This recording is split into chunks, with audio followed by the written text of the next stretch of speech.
Hola a todos, buenas noches. Muchas gracias por sumarse al Ateneo del Instituto Cardiovascular Lesica. Hoy la verdad que va a ser muy interesante para hablar de algunos temas clínicos que hacen en la atención del día a día, dudas en prevención primaria, cuál es el espacio para el uso de la aspirina en prevención primaria, los fibratos tienen espacio, pacientes con ateromatosis sí o sí es indicación de estatinas, así que muchas gracias. Los dejo en las manos del doctor Sebastián Yesi. Adelante. Buenas noches a todos, gracias Gaby. Bueno, sí, tenemos unos temas como para charlar. El primero, estas dudas en prevención primaria sería sobre la aspirina, si tiene lugar la aspirina en prevención primaria. Nosotros sabemos que la aspirina tiene un lugar indiscutible en prevención secundaria desde hace ya varias décadas, demostrando beneficio neto en reducción de reinfarto, de mortalidad cardiovascular no hay mucho que hablar sobre la aspirina en prevención secundaria.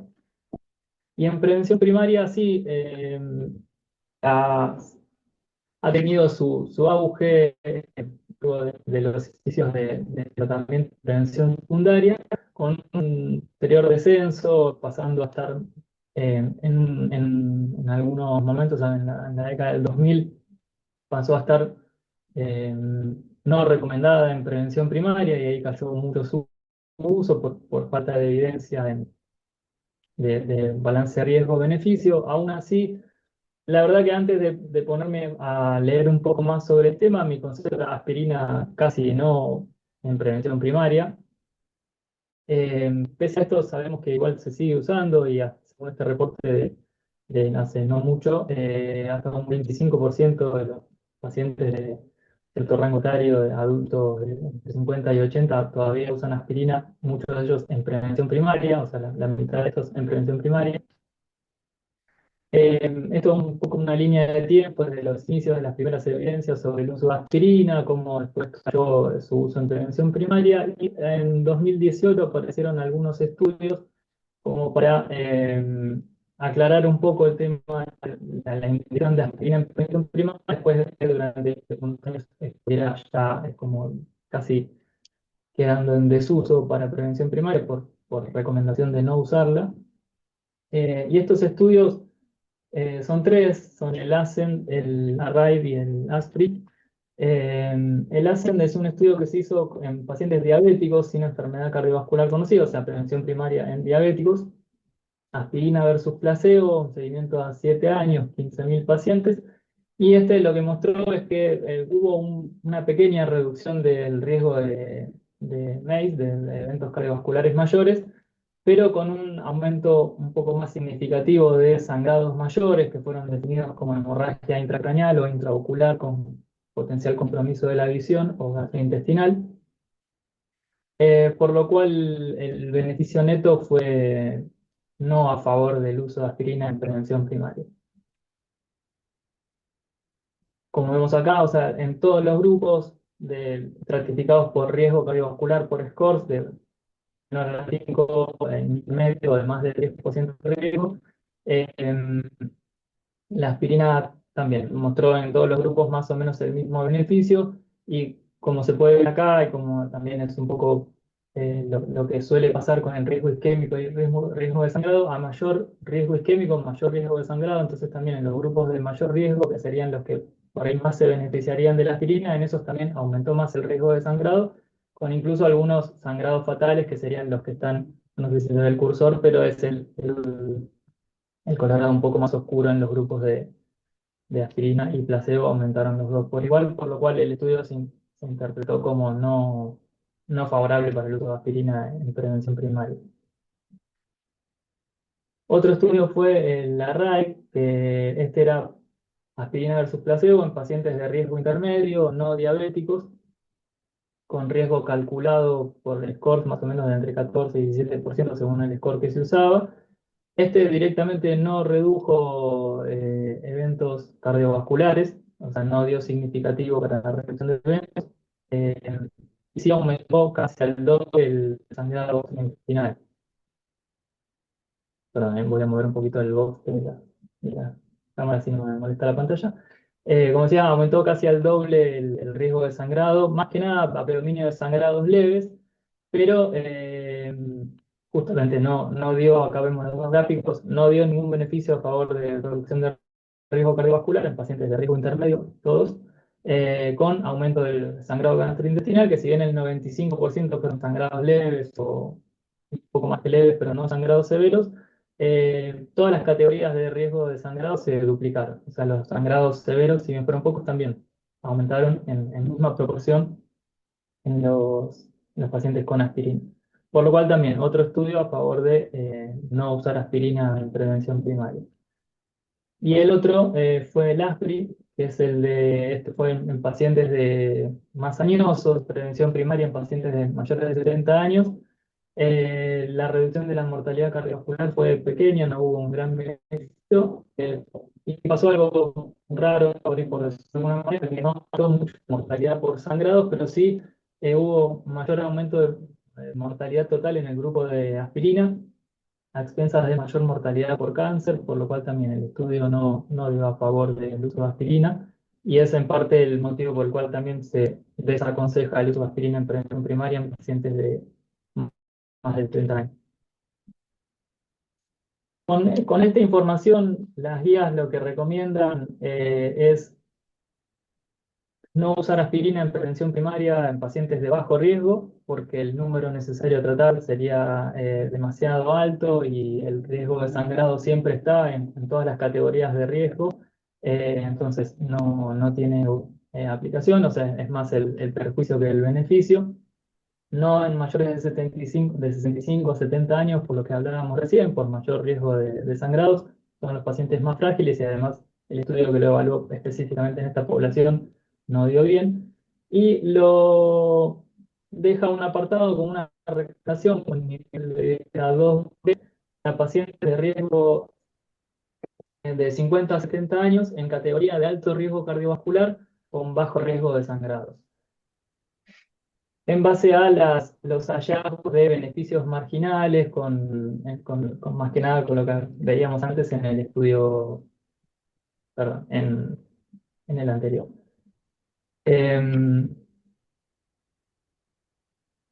Entonces, esto un poco refuerza la idea de que el objetivo principal del tratamiento de prevención primaria es el control de los factores de riesgo y el alcance de las metas según la categoría de riesgo, más que el tratamiento antitrombótico en sí, que sí está indicado en prevención secundaria, pero no pareciera tener demasiado lugar en prevención primaria. Sí estaría justificado indicarlo cuando uno cree que por el score de riesgo estimado, el score es tan alto que se asemeja quizás al riesgo estimado en prevención secundaria, siempre y cuando no haya un riesgo aumentado de sangrado, ya sea por edad o por comorbilidades, por eso la indicación de que se puede considerar, ni siquiera es una indicación demasiado fuerte, un grupo de 50, 70 años con riesgo aumentado y sin riesgo de sangrado evidente. Pero otra cosa a tener en cuenta es que, hablando de prevención primaria puntualmente, y algo que detallan en parte de los autores de estos estudios, es que en los estudios que estuvimos hablando recién, el número de eventos obtenidos cardiovasculares fue menor de lo esperado, según lo que preveían basalmente, calculado por riesgo, por scores de riesgo, en los dos grupos, en el grupo de aspirina y placebo. En parte se entiende que en comparación a los estudios viejos de aspirina, estos pacientes ya estaban en una categoría de posible menor riesgo porque estaban con prevención primaria bajo tratamiento siguiendo las recomendaciones actuales, con metas más estrictas de LDL, con mejor manejo de la presión arterial, con el uso más difundido de estatinas de lo que era inicialmente en los estudios viejos de aspirina en prevención primaria, en prevención secundaria, perdón. Entonces, también eso es a tener en cuenta que quizás ese enfoque principal de los pacientes en prevención primaria es el de reforzar todas las medidas de control de los factores de riesgo más que el tratamiento antitrombótico. Por eso, de hecho, en las recomendaciones, en los 10 puntos principales de la guía de la AJA, la última, eh, habla de la aspirina como un uso infrecuente en casos muy seleccionados, tampoco brinda herramientas muy específicas sobre cómo seleccionar los casos, solo esto de que considerarlo en pacientes de alto riesgo cardiovascular, pero sin un riesgo aumentado de sangrado. y hace énfasis en todo lo que ya sabemos, en alimentación, en actividad física, en estatinas como tratamiento de primera línea de prevención primaria, más que aspirina, eh, quedando en un lugar un poco menos de relevancia la aspirina.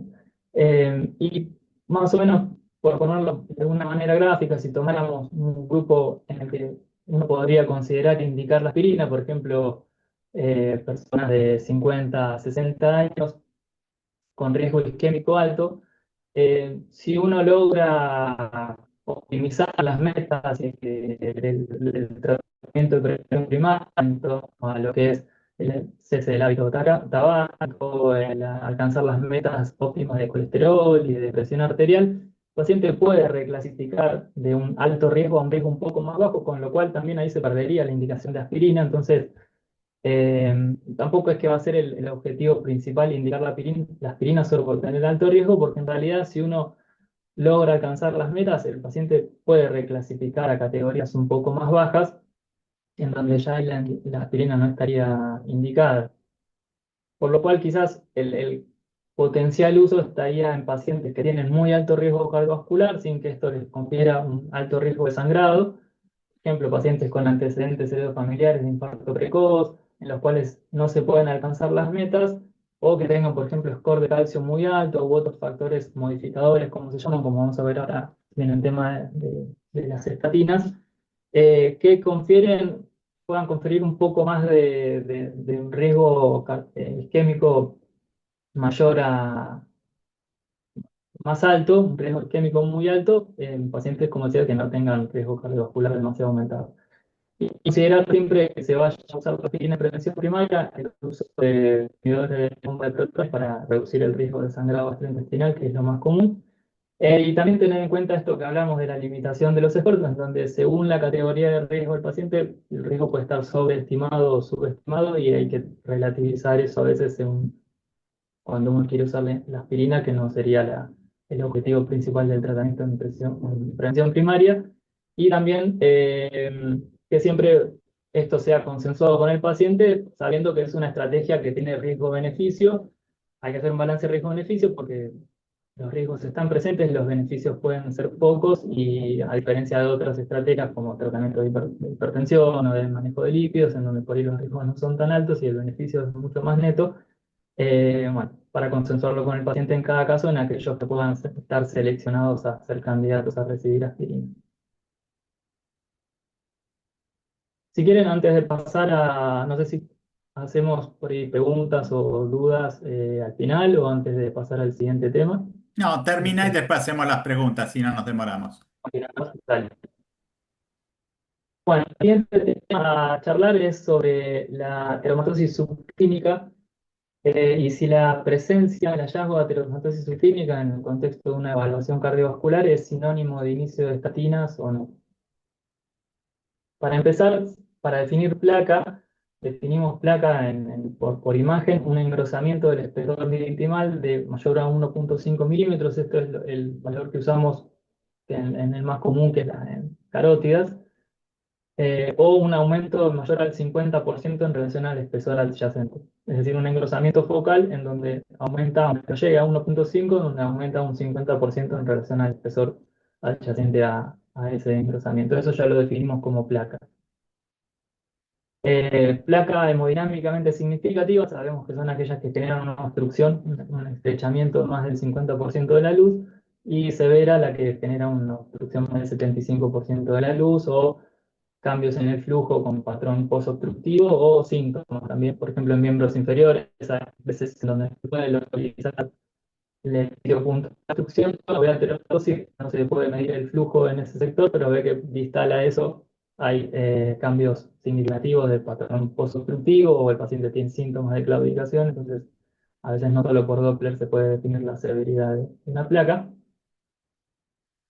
En las guías, esto es de este año, de la guía europea, que es la actualización con respecto a la guía anterior del año 2019, en donde incluyen la categoría de pacientes de muy alto riesgo, aquellos en donde haya evidencia inequívoca documentada por imágenes de ateromatosis significativa, es decir, de obstrucciones mayor al 50%. Así por lo menos lo aclara, como que ese tipo de placas son las que uno ya considera como de alto riesgo, o por angiotomografía coronaria, en donde principalmente a través de un score de calcio muy elevado, que sería valores mayores a 300, ya el hallazgo de de la hematosis asintomática nos, nos coloca al paciente en en la misma categoría de grupo que los que tienen enfermedad cardiovascular establecida, es decir, sintomático, con antecedentes clínicos de enfermedad cardiovascular.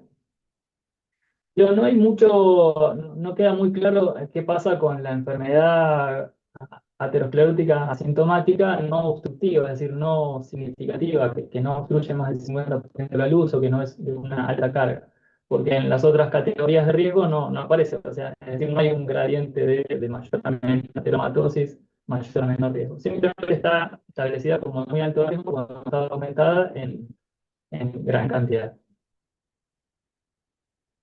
Entonces, bueno, esto es un poco lo que decíamos recién, qué pasa con la dermatosis asintomática, silente, de menor cuantía, de placas leves, pequeñas, que uno pueda encontrar como hallazgo en un estudio de Doppler o en un estudio de imagen. ¿Qué pasa con el riesgo cardiovascular? ¿Qué riesgo implica que tengan los pacientes por tener estas placas? Y eso significa que tienen que recibir estatinas, porque ya sabemos que en los grupos, si casi se clasifica como de muy alto riesgo, casi así es sinónimo de estatinas. Las guías en sí lo que hablan, fuera de lo que mencionábamos recién, de la enfermedad aterosclerótica asintomática establecida, es que la ateromatosis subclínica puede funcionar como modificadores del riesgo cardiovascular estimado y que esto puede ser útil en los casos de riesgo bajo o intermedio. Ya en la guía anterior mencionaba la utilidad de la medición más que nada de la carga de placa por angiotomografía coronaria, por score de calcio coronario, sin ahondar mucho en lo que uno pueda encontrar por Doppler, porque la evidencia era bastante mayor que tenemos sobre el score de calcio y la incidencia en riesgo cardiovascular que en los demás métodos, entonces ese era el que estaba incluido en la guía, lo da como de utilidad para reestratificación.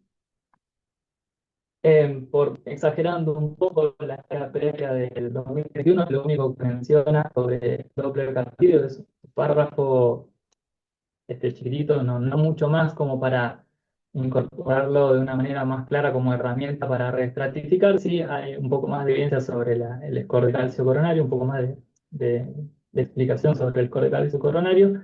Y en la guía, en la actualización ahora de este año, de la guía previa de la europea, eh, sí, habla con un poco más de nivel de evidencia, 2A, de los modificadores de riesgo que deben ser considerados en pacientes de riesgo intermedio para reestratificarlos, y dentro de eso están los métodos de imagen para detectar ateromatosis subclínica.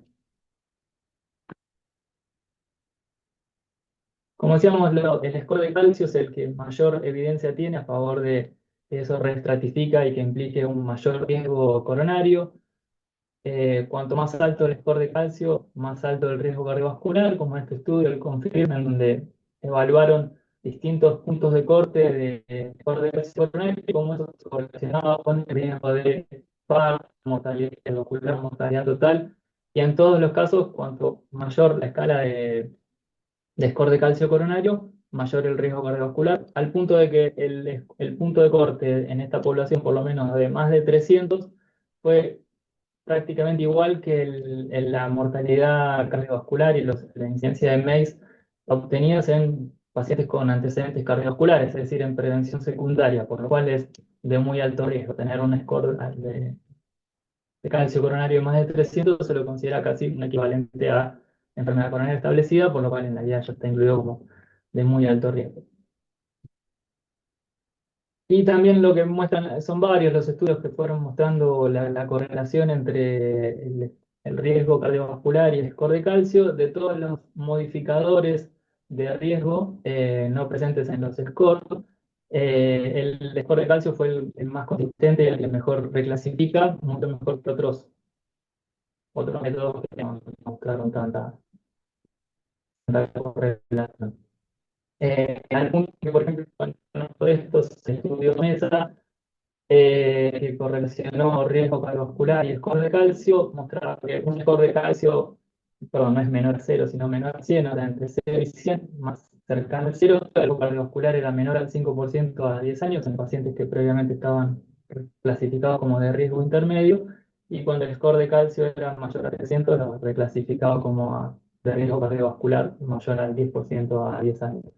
Y como decíamos, esto mejor que mucho. Lo hicieron en comparación con otros modificadores de riesgo, como el índice de tobillo-brazo, la presencia de enfermedad renal, la medición de triglicéridos, el ApoB, PCR, los antecedentes de los familiares, y en todos fue más sólida la correlación del score de calcio, lo cual también es esperable. Estamos midiendo directamente cómo están las coronarias en método directo. Y como influencia sobre el tratamiento, la medición del score de calcio coronario, en lo que es correlación con eventos cardiovasculares, también tiene utilidad para estratificar en relación directa al uso de estatinas, como por ejemplo los hallazgos de este estudio, en donde encontraron que score de calcio menor a 100 tenía un número necesario a tratar muy alto, en donde casi no había mucho beneficio de estatinas versus no estatinas, en seguimiento casi a más de 10 años. Pero cuando el score de calcio era mayor a 100, ahí sí, el número necesario de tratar se reducía drásticamente y el beneficio de la indicación de estatina ya era muchísimo más alto.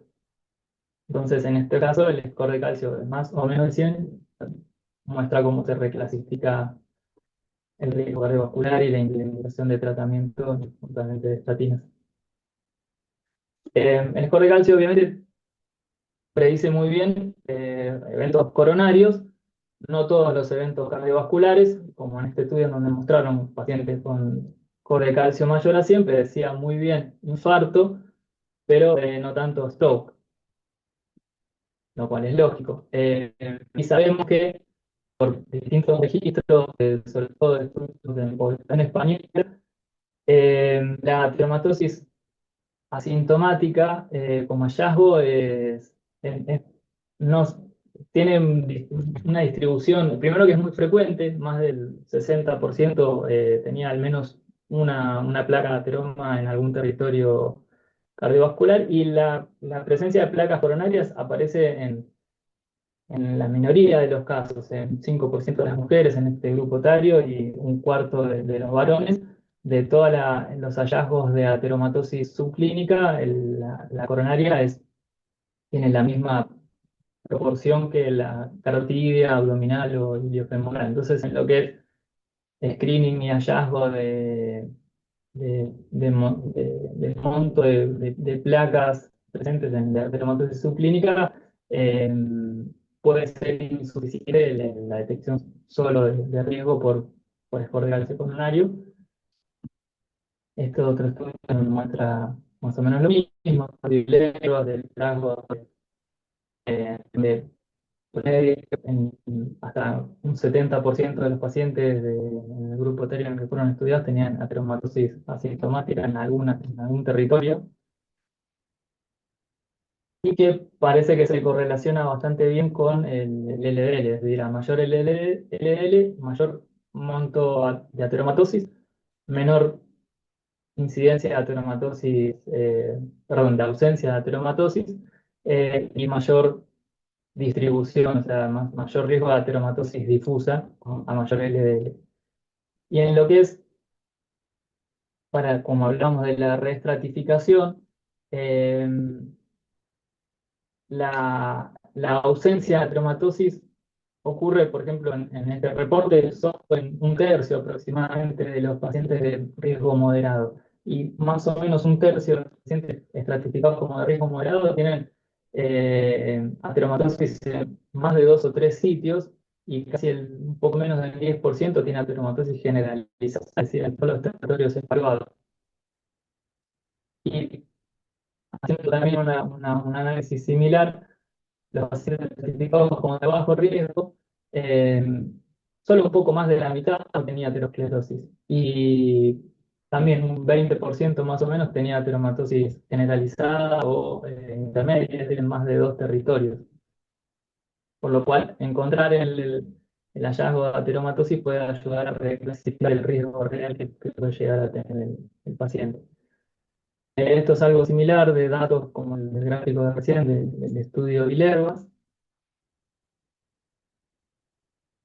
Y estudios derivados de los mismos, eh, de las mismas poblaciones, de los estudios del PESA y demás, hicieron, por ejemplo, este otro análisis en donde evaluaban el riesgo de encontrar infartos silentes por resonancia, infartos miocárdicos silentes por resonancia, según el score de calcio coronario y la correlación con el score, con el monto de ATP por ecodoppler periférico, en donde encontraron una distribución similar. Los pacientes que tenían muy alto score de calcio coronario era casi una predicción equivalente o similar a los que tenían una alta carga de ateromatosis difusa en Doppler carotídeo, arterial y aorta.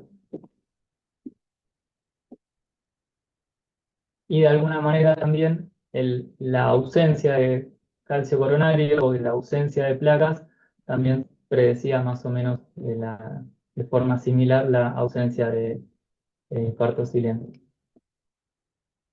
Pero por ahí el estudio más importante y más relevante y que se vio reflejado en esta actualización de la guía europea ahora de este año, es este en donde se ve la asociación entre el riesgo de eventos cardiovasculares y mortalidad cardiovascular según el monto de cateromatosis que uno puede encontrar de forma asintomática, en donde también con una distribución similar al score de calcio coronario, se, se pueden encontrar los mismos resultados en riesgo de eventos cardiovasculares midiendo solo las placas periféricas y no solo el score de calcio coronario, donde bueno, da como resultado dos gráficos bastante similares. La mortalidad cardiovascular puede ser muy alta cuando la carga ateromatósica de ateromatosis vascular periférica es muy alta. Estos son datos del mismo estudio, no importa para no entrar demasiado en detalle, pero también cómo sirve para reclasificar pacientes que estaban quizás por score de riesgo eran de intermedio o bajo riesgo, solo un 70% no tenía ateromatosis. Incluso algunos tenían ateromatosis difusa, severa, como lo que veíamos en los registros previos. Las guías de riesgo también recomiendan, esto es la guía de la ACE, de la Sociedad Americana de Ecocardiografía, en donde sus guías para Doppler carotidio también recomiendan a realizar ciertas mediciones como lo que es la altura de la placa, la altura máxima de la placa o idealmente si se dispone el área total, la medición del área total para estimar el volumen total, la carga total de placa encontrada en las carótidas, cómo eso puede servir para reestratificar pacientes de riesgo bajo o intermedio, donde si el paciente por score tiene riesgo bajo o intermedio, pero encontramos placas de más de 1,5, ya eso va más a favor de un riesgo intermedio y las placas de más de 2,5 que también se correlacionan con la presencia de múltiples placas o una alta carga total de placas carotídeas, eso ya lo podría clasificar como de alto riesgo. Y otros factores que también creo que tenemos unas imágenes que recomiendan que se han evaluado, por ahí no tienen tanta evidencia sólida sobre lo que es la reestratificación de riesgo, pero lo que son los aspectos cualitativos que uno puede encontrar cuando realiza un Doppler de arterial periférico, en lo que es carótidas y femorales, a veces la visualización lo permite, de encontrar placas que sean, como por ejemplo la imagen de arriba a la derecha, que tengan un centro necrótico o hipoecoico por tener un gran centro lipídico y una capa fibrótica muy delgada, o que la placa sea como la de la izquierda, muy voluminosa, una placa grande. Uno puede incluso en el informe ya clasificarla como placa de riesgo, o incluso placas vulnerables si tuvieran las características como un centro necrótico o mucha irregularidad como la imagen de abajo a la izquierda, o que sean placas múltiples. A veces informamos la altura máxima de la placa, pero también es importante informar si cuántas placas hay o si es una presencia de múltiples placas entre la carótida común, la bifurcación y la carótida interna, lo cual también da un poco, uno lo puede empezar a cuantificar, se acerca un poco más a estos estudios en donde cuantificaban la carga total de ateroma, que eso se correlaciona con riesgo de eventos cardiovasculares. Entonces, si la ateromatosis subclínica es igual a inicio de estatinas, no sé si es sinónimo de inicio de estatinas, pero según el monto de ateromatosis que uno encuentre y las características, el tamaño, el número de placas que uno pueda encontrar, eso se puede reestratificar con bastante precisión, pareciera el grupo de riesgo. Y al reestratificar a un grupo de riesgo más alto, sí, eso incluye sobre la indicación de estatinas, y si se clasifica como un paciente de alto riesgo, eso de alguna manera es sinónimo de estatinas, pero no solo la presencia de ateromatosis, sino según, como decíamos, el tamaño y el número de placas. O sea, depende mucho de la carga total de placas. Así como en el score de calcio coronario, si el score es bajo, eh, no necesariamente indica reclasificación, con las placas lo quedan muchas cosas para resolver desde la práctica, pero es un dato más sobre cómo eh, puede este método complementar a la reestratificación de riesgo. Estamos bien de tiempo, ¿no? Ok, Sí, Sí, venimos sí, bien, venimos estamos bien. bárbaro. Muy bien. bien. Bueno, y después en realidad tenía previsto, pensé que me iba a extender más y que íbamos a estar más cortos de tiempo, pero bueno, igual podemos aprovechar un poco más para la discusión. Tenía pensado extender un poco más el tema de fibrato, pero previendo que quizás no iba a llegar, lo recorté cuando agarré toda cuando unifiqué toda la presentación, lo reduje a una sola diapositiva como para ir más a un poco abrir y hablar un poco más en la discusión al final con las preguntas. Sobre si sirven los fibratos para reducir el riesgo cardiovascular. En principio, sí, la hipertrigliceriemia es un subgrupo de riesgo cardiovascular, o sea, los pacientes que tienen hipertrigliceriemia tienen mayor riesgo cardiovascular, es un indicador de disfunción metabólica, se asocia a todo el combo de síndrome metabólico, pero per se la hipertrigliceridemia, reducirla por un medicamento específico que reduzca solo los triglicéridos sin reducir todos los otros factores de riesgo que en general vienen combinados con la hipertrigliceridemia, como la obesidad, el aumento del LDL, la hipertensión, el sedentarismo y demás. Todo eso, solo reducir los triglicéridos no reducen, o por lo menos no se ha visto que reduzca el riesgo cardiovascular.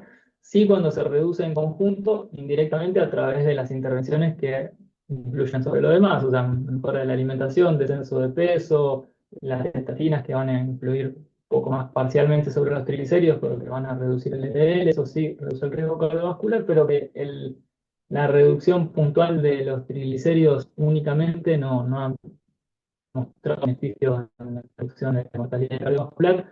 Sí, sabemos que cuando la hipertrigliceridemia es severa, mayor a 500, el riesgo de pancreatitis es muy alto y sí, la indicación está, pero pasa por otro lado, no por la mortalidad cardiovascular en sí. Eh,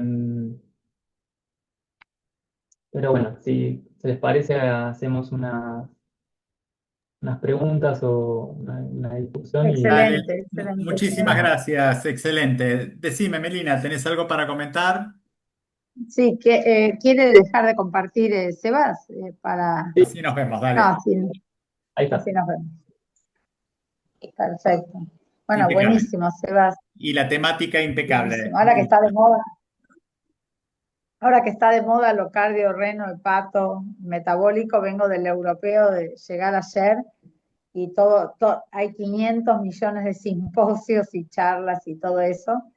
Respecto a lo que dijo Sebas de aspirina en prevención primaria, nada más aportaría, me encantó, aportaría nada más el hecho de que por ahí, ahora que también está de moda el tema de la LPA o lipoproteína pequeña a, dado que están llegando moléculas que van a ser capaces de reducirla, falta desde ya la prueba de la causalidad y la prueba del traslado del beneficio cardiovascular en las personas que bajaron el LPA con estas moléculas. Así que todavía no lo sabemos, pero teniendo en cuenta que la LPA igual es un factor de riesgo, ya está impuesto que personas con LPA alta y score de calcio mayor de 100 tendrían, al menos con consenso de expertos, con evidencia tipo C, un beneficio de aspirina, o sea,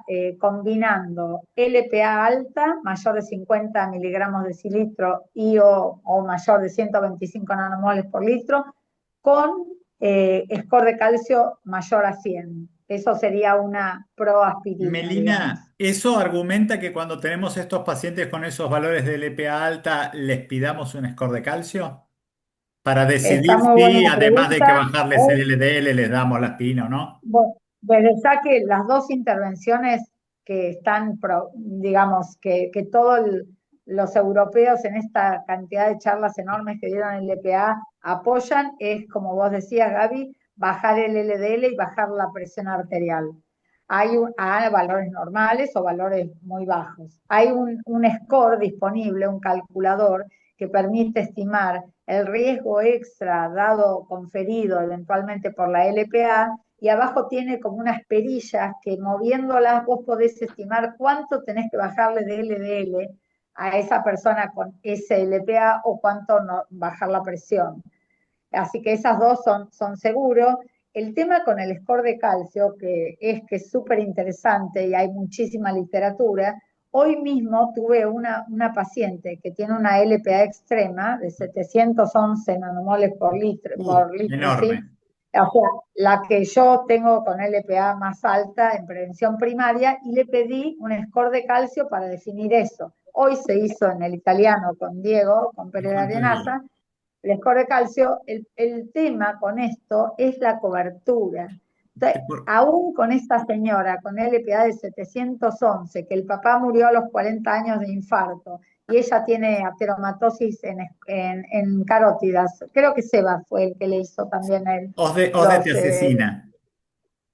ahora ella lo tuvo que pagar hoy, lo pagó, y yo le tuve que, desgraciadamente, acompañar con un resumen, porque creía que se iba a fluir más. No, resumen de por qué se lo pido, el antecedente, la LPA de 711, las placas carotídeas, y no sé si se lo van a reintegrar o no. O sea, el tema del acceso al score de calcio es, o sea, los que hacen la especialidad me suelen decir, mira, pedirle una Angio-TC. angiotomografía coronaria con contraste, porque el score de calcio se hace sin contraste. Es una tomografía de multicorte, cuanto más multicorte mejor, para score de calcio coronario, y si le pones contraste no sirve, o sea, lo hacen sin. O sea, que es un estudio bastante barato, pero No lo no cubren. lo, no lo, no lo cubren. Porque yo estoy pensando, yo Entonces, gente no con tanta LPA, pero con LPA claramente elevada, veo 5 o 6 por día. Debería pedir 5 o 6 score de calcio por día. no, pero mira, No, yo lo que creo que pasa, es la única no, vez que pedí score de calcio en el último tiempo, no, pero digo, vos por tenés LPA extrema. vos tenés una LP alta y está el resto del contexto del Sí, sí, paciente. Si el sí, paciente pero tiene riesgo vascular mediano alto, se acabó, no tiene mucho que. el tema Bueno, es si desde le ya pongo que, aspirina, porque el LDL, la presión está claro que se los tenemos que bajar. Y pero desde la, ya que sí. si el paciente es de prevención secundaria, ya tiene aspirina, o sea que ahí no hay duda. No, La no, sí, duda es en los pacientes con LPA extrema, y si le podemos pedir un score de calcio. Bueno, esta señora, no, nadie sabe el apellido ni nada, pero tiene score de calcio cero. Así que no le voy a poner aspirina en prevención primaria, pero bueno, Bueno, es una pero por lo que señora. mostró, perdón, por lo que mostró Seba, utilizar, en vez del score de calcio, mirarle todas las arterias Con Doppler. y ver si tiene placas o no, puede ser un subrogante que no está, digamos, medido igual en la literatura, pero digamos, eso sí lo podemos hacer y por ahí eso ayuda a tomar una decisión. Usarlo de la misma manera, ¿no? ¿O no? ¿Qué les parece? Sí, es un poco, por ahí la limitación es la complejidad de otro estilo de complejidad, ¿no? La tomografía, la complejidad, se lo cubran, que no, que la radiación, que es un estudio que por Doppler, es la complejidad de hacer una evaluación, una carga de placa hay de una manera que sea equiparable a estos estudios. Será cuestión de incorporándolo, de medir área, incluso yo acá no lo puse, pero en ese estudio puntualmente lo que hacían era por 3D, por riego 3D. Se hacen cortes establecidos de los vasos, se hace una reconstrucción de 3D para que se hace por eco para ver la tula y demás. Entonces, medicamento un poco más rápida y más precisa de cuál es el volumen total de placa y eso se va sumando en los distintos territorios y sí, eso sería ideal y en apariencia, como decía, se pareciera Sí, tener el mismo valor. por ahí, Seba, si nos podés pasar cuál sería el proceso y la metodología de ese eco hecho de esa manera para evaluar cada placa, y por ahí, en una de esas, podemos intentar negociar con los financiadores una práctica nueva, distinta o que tenga un valor diferente. Sí, es algo que me interesó y voy a dar un poquito más a ver cómo lo podemos replicar. No sé si el 3D, pero por ahí con lo que es área de medición, sí se podría, pero sí, es un tema para evaluar un poco más. De cualquier manera, en estos pacientes con mucha carga de placa, que es súper interesante a ver si podemos precisar más, porque evidentemente una plaquita única en un territorio pequeña y solita y chiquitita no es lo mismo que tener placas En, bilaterales en todos los importantes en territorios. 3 territorios, obvio. Así que es diferente, pero más allá de eso, creo que la línea directa, como bien dijo Sebas, está en reducir mucho el LDL, eso no tengo duda. Aspirina o no aspirina, claro, la aspirina baja el riesgo isquémico y sube el riesgo hemorrágico, así que siempre cuanto más riesgo isquémico tenga, más cerca de tener un beneficio neto, pero en estatinas, ezetimibe, combinaciones y LDL bajo, el beneficio es siempre, no es dudoso, digamos. Y a Por mayor ahí, riesgo, más beneficio, obviamente.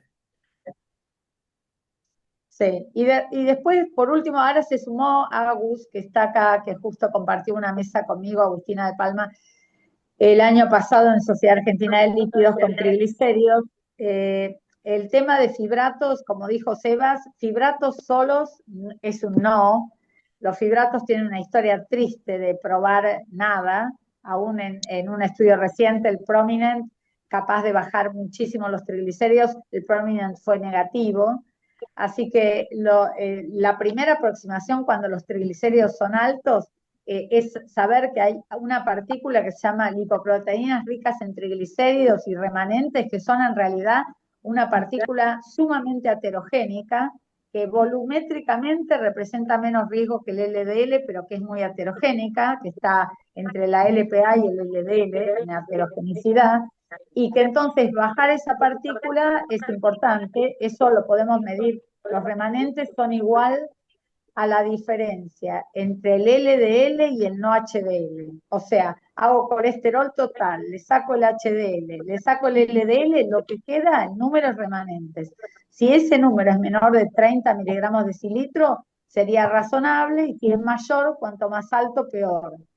Siempre la primera aproximación es con estatinas y ezetimibe y buscar el LDL en meta, y lo que queda después de eso, si no está en meta, es seguir ajustando la meta, y si estoy en meta de LDL y sigo mal con toda esta cuenta, entonces será fibratos o omega 3 dependiendo del Sí, escenario, y será olezarsen o cualquiera de las nuevas moléculas para bajar los triglicéridos cuando son altísimos, altísimos. que con estatina el único fibrato que no aumenta el riesgo de mialgia es el Bueno, fenofibrato, no el sí, gemfibrosil ni el ciprofibrato, eso que quede claro, ¿sí? Y si uno exacto. usa el icosapent son 2 gramos por día, 2 gramos cada 12, 2 gramos 2 veces día. 2 gramos Agustina, cada ¿no querés 12. agregar algo? Agus, ¿estás ahí? Sí, acá estoy, justo estaba saliendo del consultorio. No, bueno, suscribo a todo lo que dijiste, Meli. La verdad que llevarte la contra sería imposible, pero más allá de eso, creo que en estas partículas ricas en triglicéridos que vos mencionabas recién, consideraría el tema de la insulinoresistencia en los pacientes y ver si no necesitan más metformina que algún otro fármaco más dirigido a lo que es control de dislipemia, cuando en realidad quizás es una dislipemia más por insulinoresistencia. No me perdí parte de la discusión de lo que era la lipoproteína A. Es la pregunta del millón de si agregar o no aspirina, como decías vos, Meli, en pacientes que tienen LPA severamente aumentada y no tienen carga aterosclerótica. Creo que es a charlar con el paciente y a controlar todo el resto de los factores de riesgo. El Doppler vascular creo que ayuda, que lo mencionaban recién también. Score de calcio nunca pedí para eso. Eh, y bueno, eso, más que nada el tema de lo que es Sí, insulinoresistencia para sumar. afuera, ahora en el Congreso y en Glasgow, en el EAS, lo que vi es muy mano dura o sea, quiero decir, no son generosos con la aspirina. Como que acá por ahí, en el ambiente local, hay una tendencia a, bueno, tenés LPA alta, te pongo aspirina, una cosa así, y afuera son bastante como cuidadosos por el tema del beneficio, como discutió Sebas, el beneficio neto y el incremento de riesgo hemorrágico. Así que por ahí lo que más se escuchó afuera es que, bueno, LPA extrema, con un score de calcio alto, con más cosas, ahí podría como cerrar la posibilidad de pensar en aspirina, pero más bien la recomendación es esperar a los estudios que soltar aspirina, ¿no? Y desde ya bajar el LDL, bajar todo a metas, etcétera. La aspirina es una droga increíble porque lleva 130 años de historia, no tiene patentes y sin embargo sigue dando que hablar y se siguen haciendo estudios y trials con aspirina. Realmente creo que debe ser la única droga que tiene esa historia. Bueno, en Los prevención pacientes que toman secundaria dos, demostró su beneficio, ¿no? sí, los pacientes reumáticos que toman aspirina en dosis de enfermos reumáticos tienen un 2% de sangrados graves por año y tienen un 0,5% de mortalidad por sangrado por año. Esta información se usaba mucho cuando habían salido los COX-2 que tenían originalmente este beneficio de reducir esa mortalidad, que después salieron de pista por el tema de que algunos tenían alguna, como el rofecoxib, alguna acción procoagulante y realmente salieron de pista, aunque esa acción procoagulante provocaba menos mortalidad que la mortalidad que provocaba la aspirina en pacientes reumáticos. Salieron de pista porque con esa información los laboratorios no quisieron hacerse cargo de los juicios que podían recibir por ese aspecto, aunque el beneficio neto era mayor. Ahora, la aspirina evidentemente es una droga que tiene acción. Por eso me llevo el tema de que diabéticos solo por hecho de ser diabéticos en prevención primaria no tendrían indicada la aspirina, o por lo menos no hay evidencias, a menos que cumplan con el criterio de tener 50, 70 años y un riesgo cardiovascular alto, ¿no?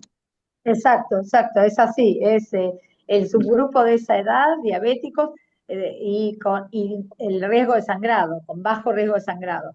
La guía europea es la que en general suele acompañar igual la indicación que pasó de 2B a 2A.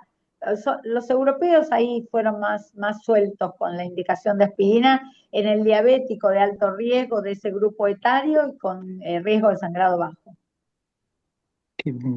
Seba, ¿te acordás la edad de los pacientes que entraron al PESA, ¿A cuál? al estudio PESA? Ah, Eh, no, El DLP2. mediana edad. lo tenía abierto acá. Se me confunde ahora, no sé si era 50, 80, no. Sí. en otro No, lugar. porque me llamaba la atención la prevalencia tan alta de placas en hombres y mujeres, bueno, sobre todo en hombres, como que digamos, una más a favor de la polipil a partir de los 50 con estatina para todo el mundo, ¿no? Sí, pero viste que no está funcionando, no se vende ni una. No, no, no, Bueno, que acá no se no. venda no quiere decir que no No, no, no, funcione. no, perdón, de acuerdo, pero digo, la comunidad médica no la compró, No. independientemente de todo lo que se publicó y de que esto se habla desde que yo era residente, ¿sí? Y después aparecieron muchos estudios, polipil, aspirina, antihipertensivo, estatina, quedan todas, se vencen todas en la cajonera que tenemos nosotros, ni de muestra las dan. Bueno, ahora Pero saben Gaby, la perdón, polipil que viene fuerte es la triple oral reductora de lípidos, que estuvo lleno el europeo, que es Rosuva, Cetimibe y Bempedoico. El Que ya lo Bempedoico estamos haciendo por subió de separado categoría, muchos. las acciones del Bempedoico están pum para arriba, subió de categoría, la mano suelta con Bempedoicos y trepó mucho la indicación, o sea que va a salir como fuerte la triple oral, estatina, ezetimibe, Bempedoico. Sí, ahora, perdón, triple. respecto al tema anterior, cuando las primeras polipiles salieron demostrando evidencia y quedó demostrado, coincidió eso con que la aspirina empezó a salir de prevención primaria. Y las primeras polipills tenían aspirina dentro de la pastilla, con lo cual eso no fue muy a favor de las polipills. Y ¿No? segundo, a ninguna compañía farmacéutica le interesa que haya polipills, salvo las combinaciones que arma cada una de esas compañías, con lo cual yo creo que a los médicos no les entró tan bien porque a la industria farmacéutica nunca le gustó. Y puede A ser. ver, parcialmente estoy de acuerdo con vos, eso es verdad, a los médicos no les entra cuando a la industria farmacéutica no le gusta, pero la realidad es que hay un par en el mercado dando vuelta y no se venden, las miro todo el tiempo, yo las ventas que tienen ahí las miro en IQVIA y no se mueven de ninguna manera, porque todo el tiempo me están ofreciendo lanzar y la verdad es que no se mueven, los médicos no la compraron y cuando mirás mercados extranjeros es exactamente lo mismo. Y bueno, pero ya sabemos qué es lo que Volviendo, hacemos los perdón, médicos. bempedóico, acciones para arriba, todos usamos ese paciente que se queja o que ha demostrado rhabdomiólisis por incremento de la CPK adecuadamente medida, es cliente para bempedóico con ezetimibe porque solo no sirve para nada. Pero aún en el bempedóico con ezetimibe nos damos cuenta que es muy difícil que te lleve a las metas de LDL cuando las tenés que bajar por debajo de 70, de 55. Entonces la triple combinación, de hecho, ya la tengo con muchos pacientes y agradezco que Sale por aparezca cada eso. vez más evidencia. Sale por eso, sale porque por el alcance de metas. Sí, Porque con estatina sola, nadie, ya hay montones de trabajos, Santorini, Da Vinci, que demuestran que casi el 80 o 90% de los pacientes quedan fuera de meta con estatina, aunque sea de alta intensidad. Y con estatina y ezetimibe es mejor, pero quedan fuera de meta también un porcentaje no menor. Así que hubo montones de mesas y cosas de triple oral. Ya le llaman así, triple oral. sí. Y cada vez lo damos más. Así que bueno, bueno. Un Bueno, gusto y Sebas, gracias. La buenísimo. verdad 50 años, que, perdón, Sebas, 50 años promedio era, me quedé con lo del ¿Cómo? PESA. Me ¿Qué quedé edad? con la pregunta del PESA, 50 años promedio, no Ah, de 50 jóvenes. para arriba, 50 años promedio, Bastante sí. bien, bastante Muy mediano. jóvenes, muy Jóvenes, jóvenes. muy jóvenes. Sí, sí, adolescentes casi, sí. Eh, Sí, bueno, chicos, buenísimo, muchas gracias. Muy genio interesante, ¿eh? Sebas. Un Muy beso a todos. interesante. Me gustó Que el gane peloteo de Argentina, temas. ¿no? Que Gracias. gane Ya estamos Argentina. Buenísimo, adentro, buenísimo. Re ya clínico, estamos me adentro. encantó. Chicos, buenas Gracias, noches a Sebas. todos y vemos el partido. Chau, chau. Bueno, Chao. Chao, chao. Gracias, Sebas.